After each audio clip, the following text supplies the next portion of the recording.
A German twisted cast on is a variation on the long tail cast on. It basically puts a bit of extra yarn into your cast on and that gives it more stretch. So let's have a look at that.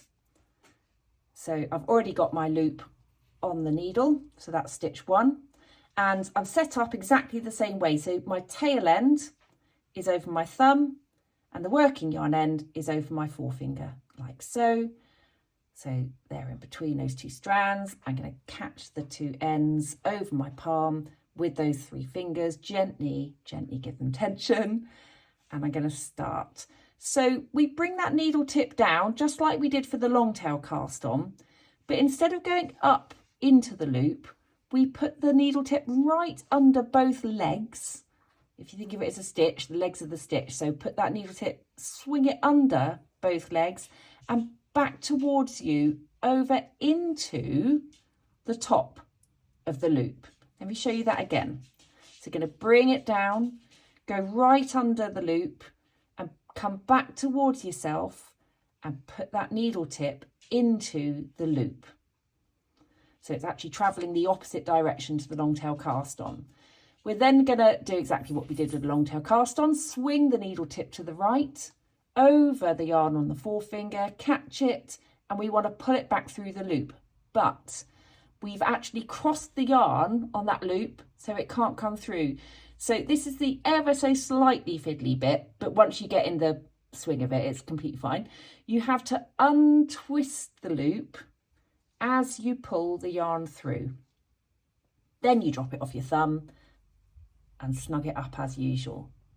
Okay, so it's just a couple of slightly different steps, but it's very similar to the long tail cast on.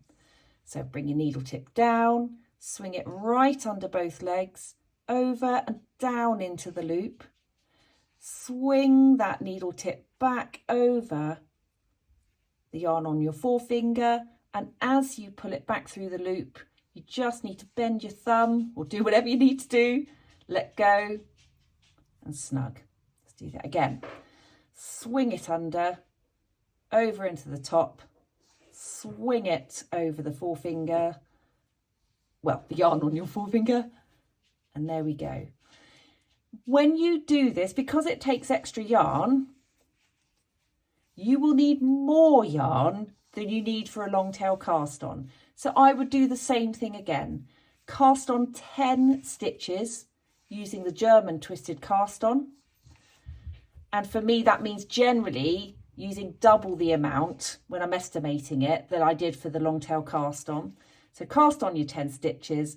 That tells you when you pull it out how much you used for 10 stitches, and then you can just measure out per 10 stitches.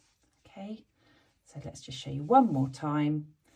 Bring the needle right under the loop on your thumb and come back towards yourself, going down into that loop from above. Now swing the needle over the yarn on your forefinger, pull it back through the loop as you untwist the loop, drop the loop off your thumb and snug it up. And again, just like the long tail cast on, once you've got the hang of it, you can get into a really nice rhythm. It gives a really nice, neat edge. If I just do a few normal long tail cast on stitches, hopefully you'll be able to see the difference in the edge that it makes.